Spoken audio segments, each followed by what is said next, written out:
അധ്യായം 29. കൂടെ കൂടെ ശാസന കേട്ടിട്ടും ചാട്ടി കാണിക്കുന്നവൻ നീക്കുപോക്കില്ലാതെ പെട്ടെന്ന് നശിച്ചു പോകും. നീതിമാന്മാർ വർദ്ധിക്കുമ്പോൾ ജനം സന്തോഷിക്കുന്നു. ദുഷ്ടൻ ആധിപത്യം നടത്തുമ്പോഴോ ജനം നെടുവീർപ്പെടുന്നു.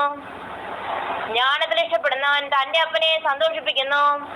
വേശ്യകളോട് സഹവാസം ചെയ്യുന്നവനോ തന്റെ സമ്പത്ത് നശിപ്പിക്കുന്നു. രാജാവ് ന്യായപാലനത്താൽ രാജ്യത്തെ നിലനിർത്തുന്നു. നികുതി വർദ്ധിപ്പിക്കുന്നവനോ അതിനെ നശിപ്പിക്കുന്നു. കൂട്ടുകാരനോട് മുഖസ്തുതി പറയുന്നവൻ അവന്റെ കാലിന് ഒരു വലവിരിക്കുന്നു. ദുഷ്കർമ്മി തന്റെ ലംഘനത്തിൽ കൊടുക്കുന്നു. നീതിമാനോ ഘോഷാനന്ദിക്കുന്നു. നീതിമാൻ അഗതികളുടെ കാര്യം പറയുന്നു. ദുഷ്ടനോ പരിജ്ഞാനം ഇന്നറിയുന്നില്ല.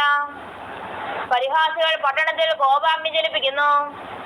ജ്ഞാനികളോ ക്രോധത്തെ ശമിപ്പിക്കുന്നു. ജ്ഞാനിക്കും ഭോഷനും തമ്മിൽ വാഗ്വാദമുണ്ടായിട്ട് അവൻ കോപിച്ചാലോ ചിരിച്ചാലോ ശമനം വരികയില്ല. രക്തപാതകന്മാർ നിഷ്കളങ്കനെ ദ്വേഷിക്കുന്നു. നേരുള്ളവരോ അവന്റെ പ്രാണരക്ഷ അന്വേഷിക്കുന്നു. മൂഢൻ തന്റെ കോപത്തെ മുഴുവനും വെളിപ്പെടുത്തുന്നു. ജ്ഞാനിയോ അതിനെ അടക്കി ശമിപ്പിക്കുന്നു.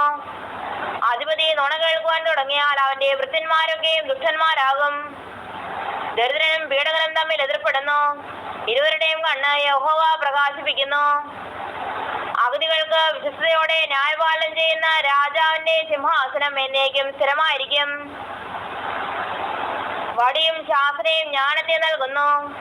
തനിഷ്ടത്തിന് വിട്ടിരുന്ന ബാലനോ അമ്മയ്ക്ക് ലജ്ജ വരുത്തുന്നു.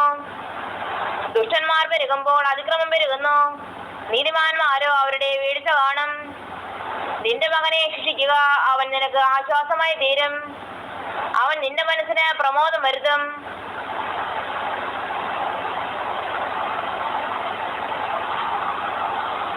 വെളിപ്പാട് ഇല്ലാത്തിടത്ത് ജനം മര്യാദ വിട്ട് നടക്കുന്നു. ന്യായപ്രമാണം കാത്തുകൊള്ളുന്നവനോ ഭാഗ്യവാൻ. ദാസനെ ഗുണയിരിക്കുവാൻ വാക്കുമാത്രം പോരാ, അവനത് ഗ്രഹിച്ചാലും കൂട്ടാകയില്ലല്ലോ. വാക്കിൽ ബദ്ധപ്പാടുള്ള മനുഷ്യനെ നീ കാണുന്നു. അവനേക്കാൾ മൂഢനെ കുറിച്ച് അധികം പ്രത്യാശയുണ്ട്. ദാസനെ ബാല്യം മുതൽ ലാളിച്ച് വളർത്തുന്നവനോട് അവനൊടുക്കം ദുശാഠ്യം കാണിക്കും. കോപമുള്ളവൻ വഴക്കുണ്ടാക്കുന്നു. ക്രോധമുള്ളവൻ അതിക്രമം വർദ്ധിപ്പിക്കുന്നു. മനുഷ്യന്റെ ഗർവം അവനെ താഴ്ത്തി കളയും. മനോവിനയമുള്ളവനോ മാനം പ്രാപിക്കും. കളനുമായി പങ്കുകൂടുന്നവൻ സ്വന്തം പ്രാണനെ പായിക്കുന്നു. അവൻ സത്യവാചകം കേൾക്കുന്നു, ഒന്നും പ്രസ്താവിക്കുന്നില്ല താനും. മാനുഷ ഭയം ഒരു കെണിയാകുന്നു. യഹോവയിൽ ആശ്രയിക്കുന്നവനോ രക്ഷ പ്രാപിക്കും. അനേകർ അധിപതിയുടെ മുഖപ്രസാദം അന്വേഷിക്കുന്നു.